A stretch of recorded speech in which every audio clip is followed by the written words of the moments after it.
In PC and mobile, I show you in a few moments how to join Guts and Blackpowder Discord server. For this, we will start with the way in PC since we are here, and then I will explain you how we can do it also in mobiles. To do this, click on the Discover icon that we can see in the lower left corner of our application.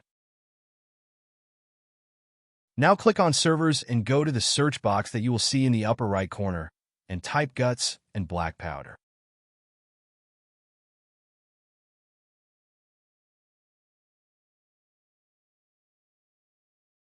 Now click on the server we are looking for, and then click on the Join button at the top of our Discord application.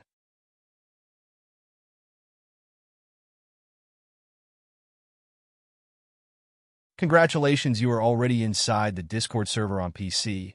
On mobiles, it is quite likely that you cannot do this same process as it does not usually show the option to discover. That's why I'll leave a link to access to this server in the description of this video. Simply access the description and click on it, and thereby automatically access the Discord server without doing anything else. Please give a like to this video, comment, and subscribe. Until the next one.